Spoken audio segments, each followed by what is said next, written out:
Un pays sans mer qui fait naître une marine de combat opérationnelle défie brutalement la logique habituelle. Et habituelle. En quelques mois, un corridor maritime souverain s'est ouvert, des patrouilleurs armés ont pris la rivière, des bases surgissent au cœur du Sahel, le tout sans permission de Paris ni de Washington. Que révèle cette rupture inattendue pour comprendre la trajectoire d'Ibrahim Traoré et le tournant sécuritaire du Burkina Faso aujourd'hui ? Ce paradoxe naval, né loin de tout océan, pourrait devenir le prototype d'une nouvelle souveraineté africaine construite sur l'ingénierie locale et des alliances choisies. Ce récit promet de dévoiler non seulement comment une nation enclavée a bâti une présence navale crédible, mais surtout pourquoi cette transformation redéfinit les rapports de force en Afrique de l'Ouest. L'enjeu central, maîtriser ce que l'on ne possède pas, devient ici un levier stratégique de 10 mots qui résument la portée du projet. Transformer un handicap géographique en avantage souverain. À travers le corridor maritime transsahélien, les accords régionaux, l'ingénierie locale et les partenariats techniques se dessine un modèle où chaque avancée technique devient un acte politique. Et c'est précisément là que se joue ce risque.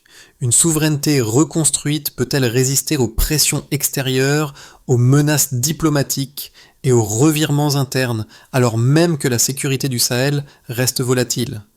Si ce pari réussit, il pourrait devenir la preuve qu'un pays sans littoral peut non seulement protéger ses frontières, mais aussi influencer la dynamique régionale. Les premières données contredisent les certitudes.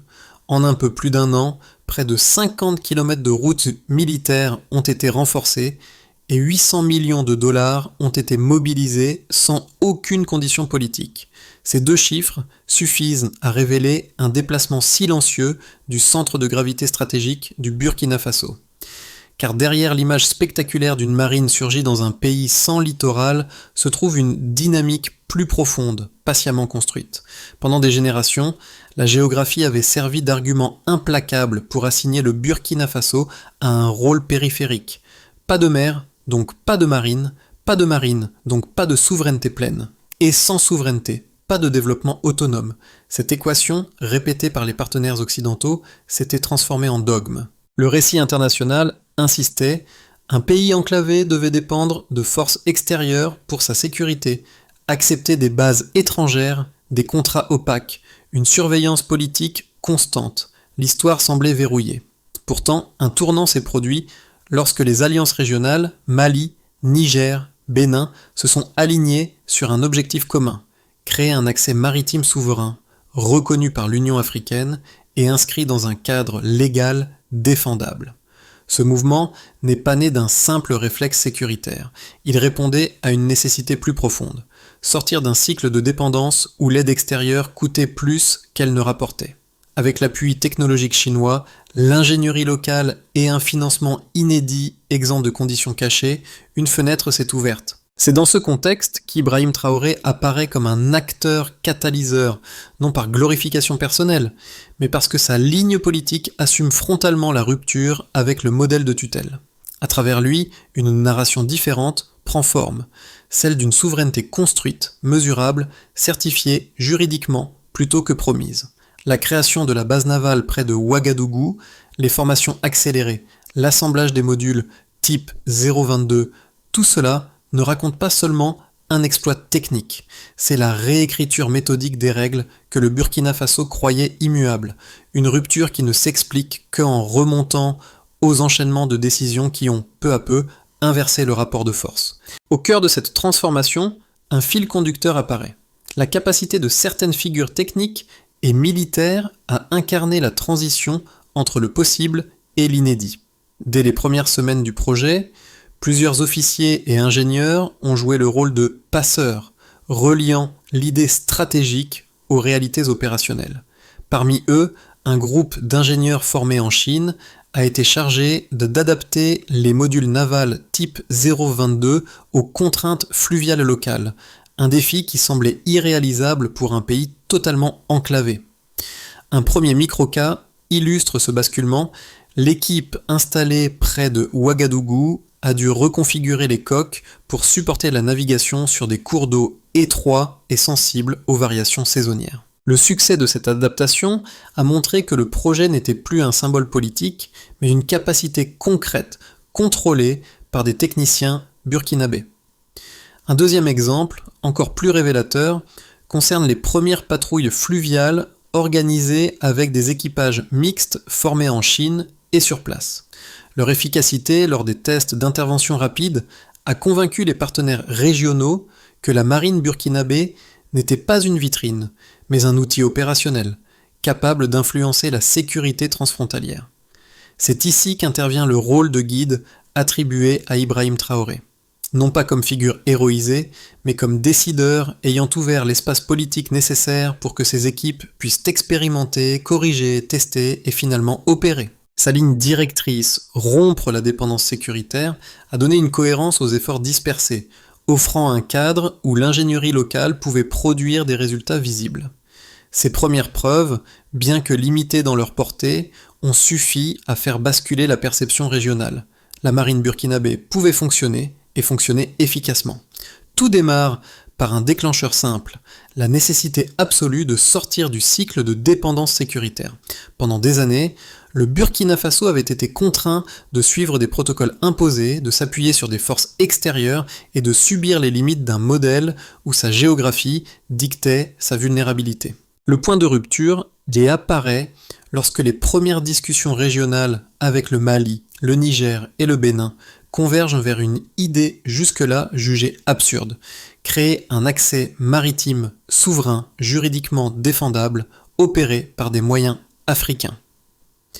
Cette proposition, portée politiquement par Ibrahim Traoré, devient l'amorce d'une dynamique nouvelle. Le processus prend vitesse lorsque les chefs militaires et les équipes logistiques élaborent un corridor transsahélien capable de relier le cœur du Burkina Faso au port de Cotonou à travers une chaîne d'accords régionaux.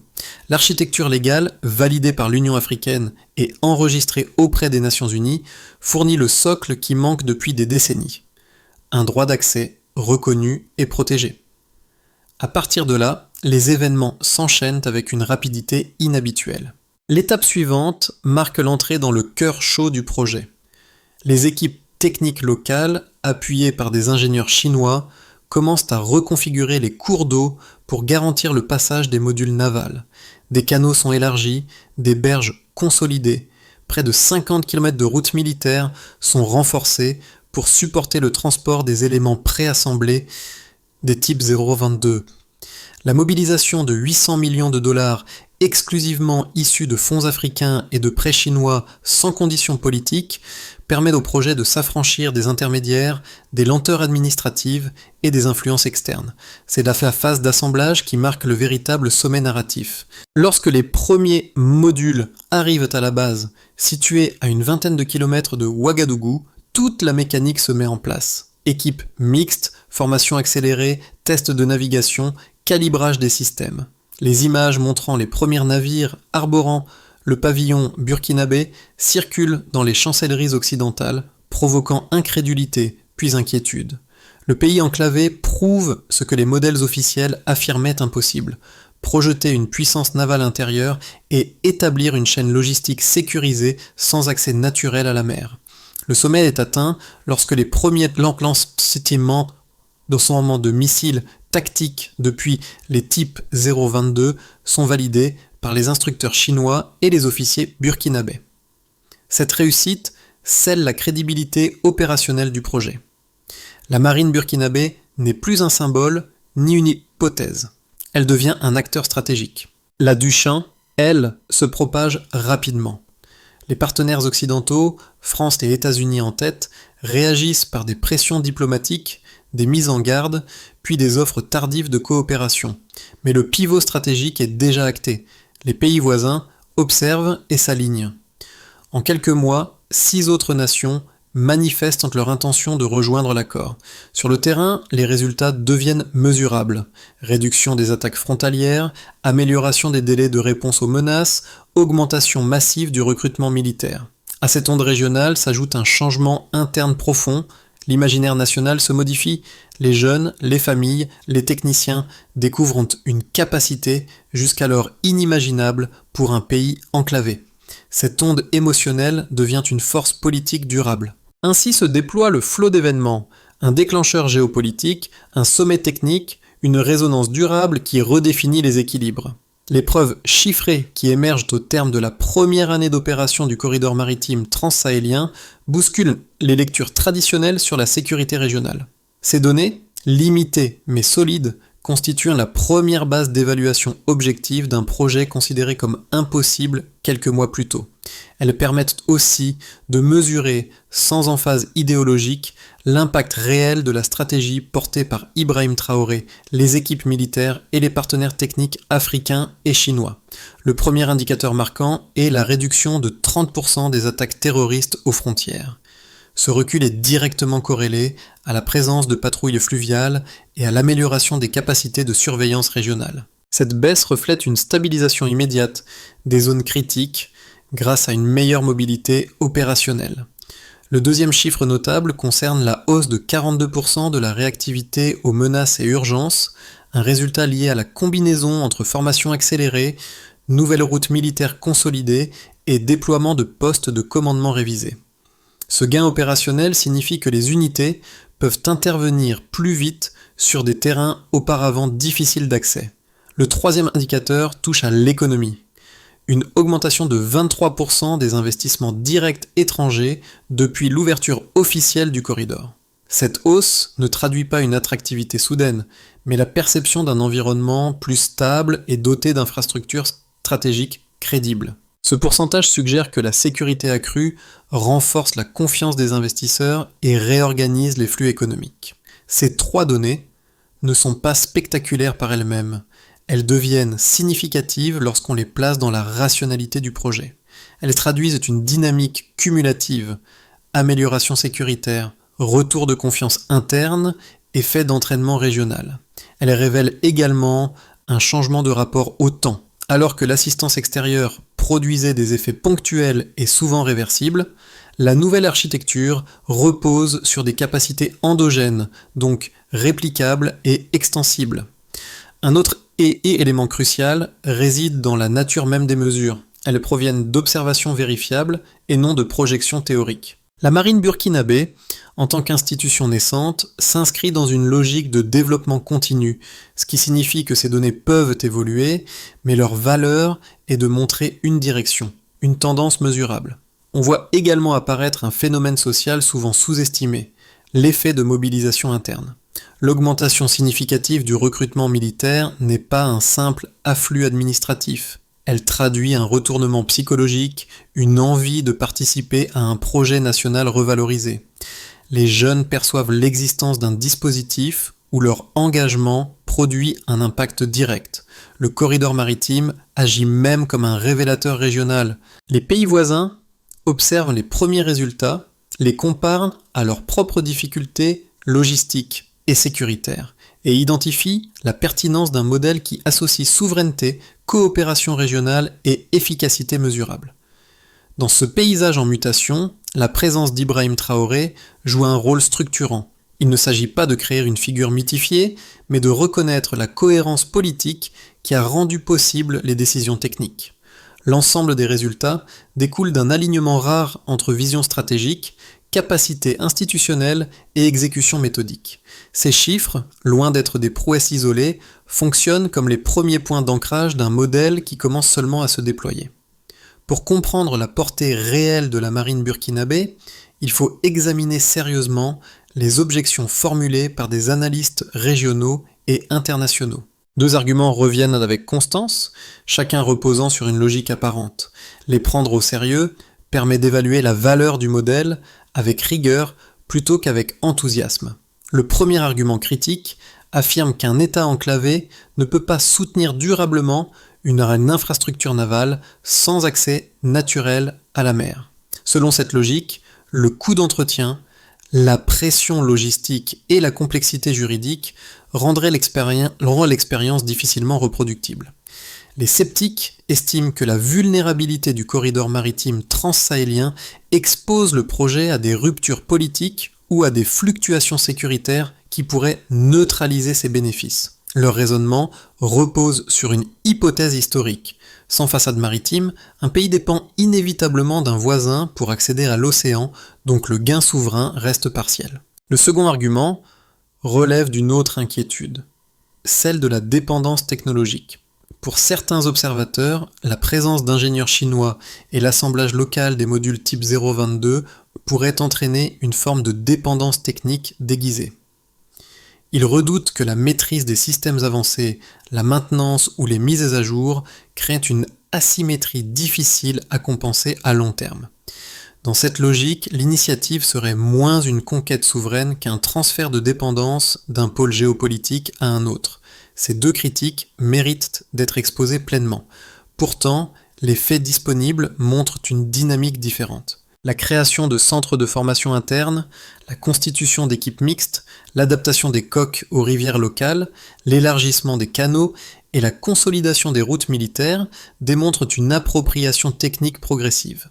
La réduction de 30% des attaques frontalières, l'amélioration de 42% des délais de réponse et la hausse de 23% des investissements étrangers suggèrent que les bénéfices mesurables dépassent les risques théoriques. D'un point de vue régional, l'intérêt de 6 nouveaux pays pour rejoindre l'accord maritime indique qu'il ne s'agit pas d'un dispositif fragile, mais d'un modèle capable de générer un effet d'entraînement.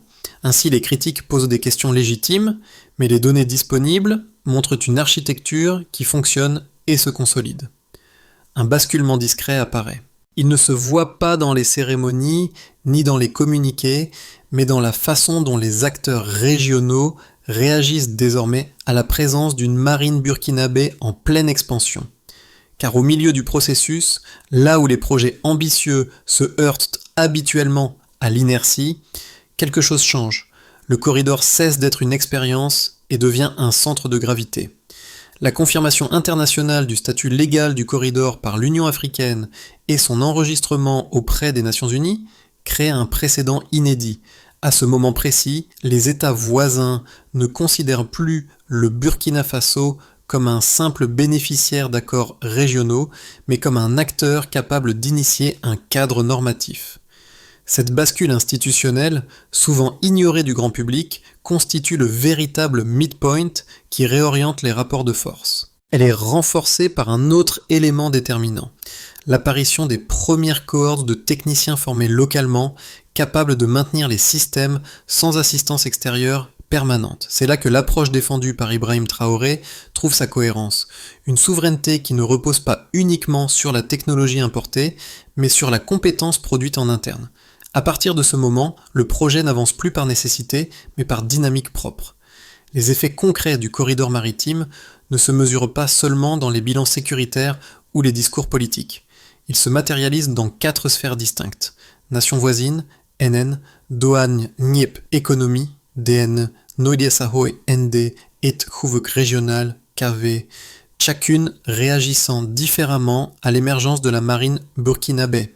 La première réaction provient des pays directement connectés au corridor.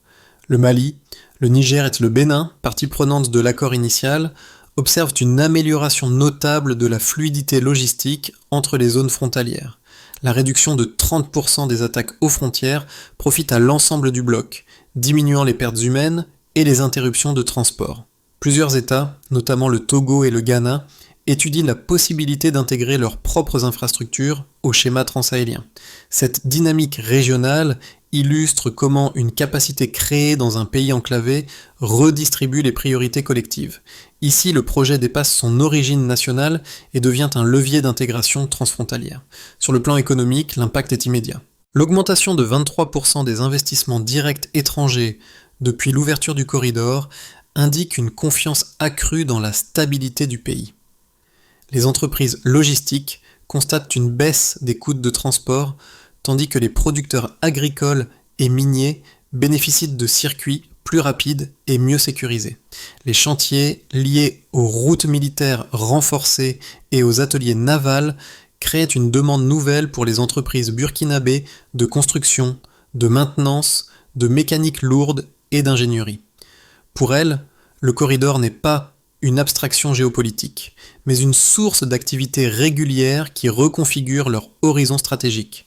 À l'intérieur du pays, une transformation plus subtile se déploie. Le sentiment de fierté nationale, souvent difficile à quantifier, apparaît dans les récits des jeunes engagés dans les programmes de formation, ainsi que dans la hausse du recrutement militaire.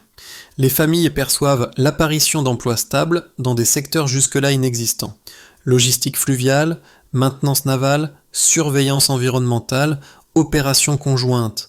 Le rôle d'Ibrahim Traoré, ici, ne s'exprime pas dans le registre symbolique, mais dans la création d'un cadre où ces opportunités deviennent accessibles. Cette réorganisation sociale se manifeste également dans la revitalisation des villages situés près des axes logistiques où de petites entreprises apparaissent pour répondre aux besoins des travailleurs et des unités en rotation. Enfin, sur le plan régional, le corridor burkinabé agit comme un point de rupture. Les réactions des puissances occidentales, marquées d'abord par la surprise, puis par un regain de pression diplomatique, confirmant que le dispositif modifie effectivement l'équilibre traditionnel. A l'inverse, plusieurs pays africains saluent le précédent juridique créé par l'accord transsahélien, y voyant une alternative au schéma d'aide conditionnelle. Le corridor devient ainsi un laboratoire d'autonomie. Il montre qu'une infrastructure conçue localement, soutenue par une coopération régionale forte, peut obtenir reconnaissance légale et efficacité opérationnelle sans sacrifier la souveraineté. Pris ensemble, ces impacts composent un tableau où la stratégie initiale s'étend bien au-delà de la marine. C'est une reconfiguration profonde des relations internes, économiques et régionales. L'évolution du corridor maritime sur les 6 à 12 prochains mois dépendra d'un ensemble de facteurs techniques, régionaux et politiques. Pour éclairer ces dynamiques, 3 scénarios cohérents peuvent être envisagés.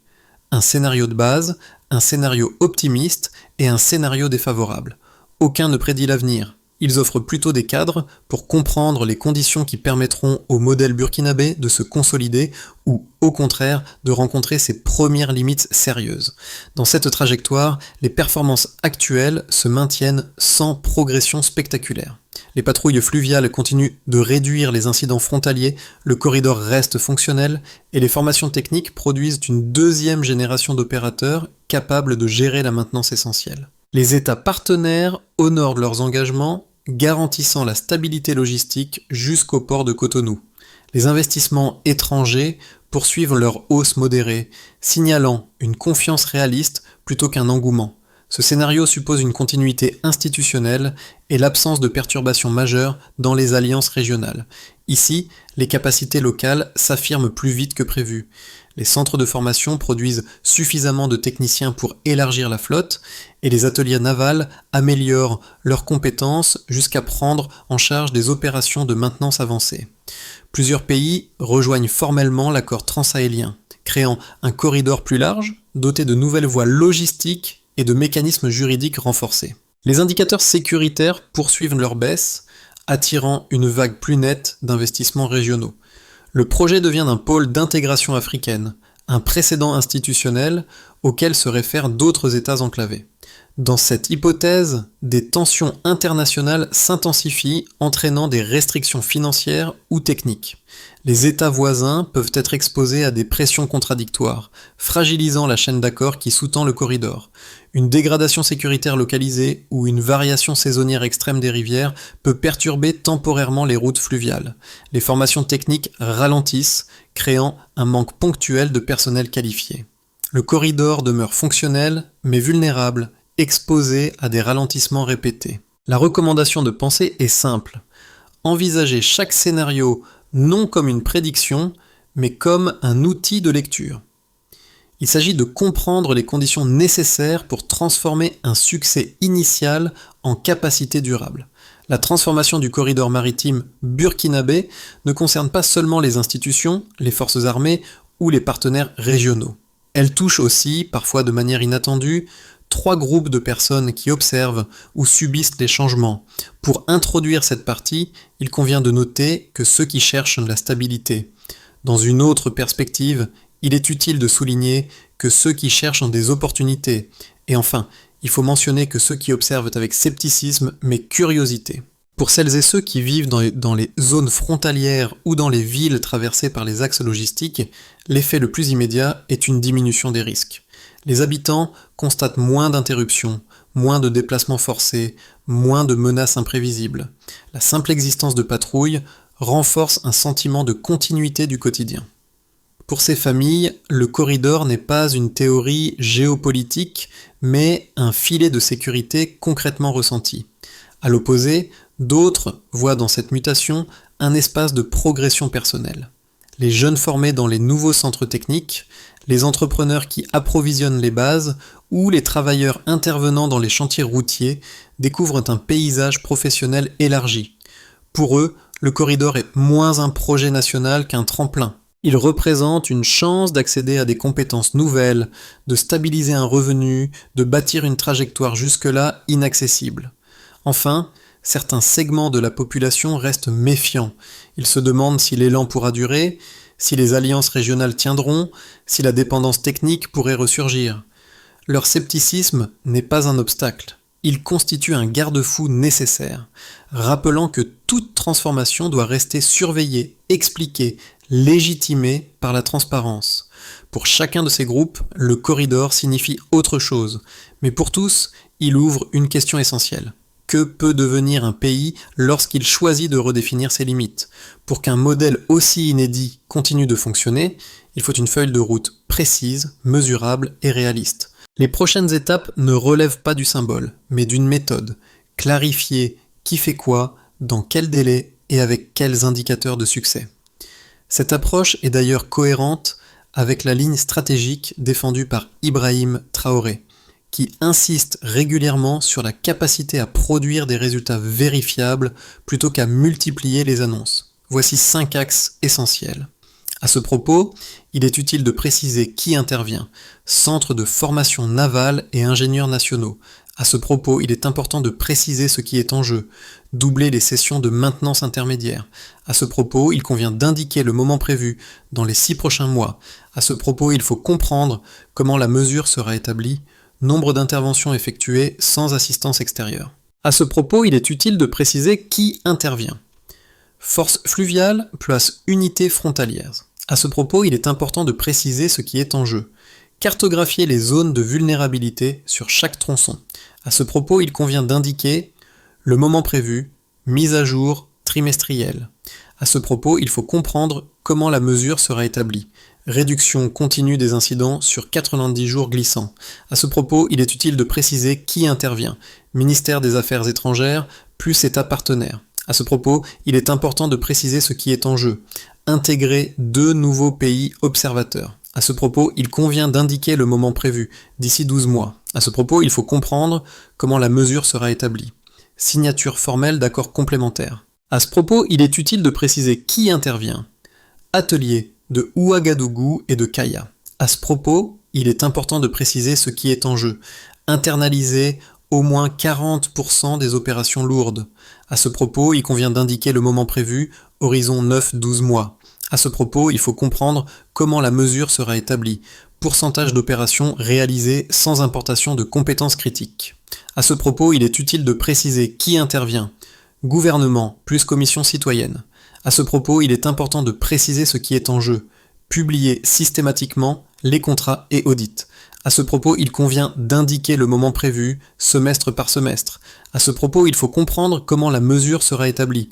Taux d'accès public aux documents validés.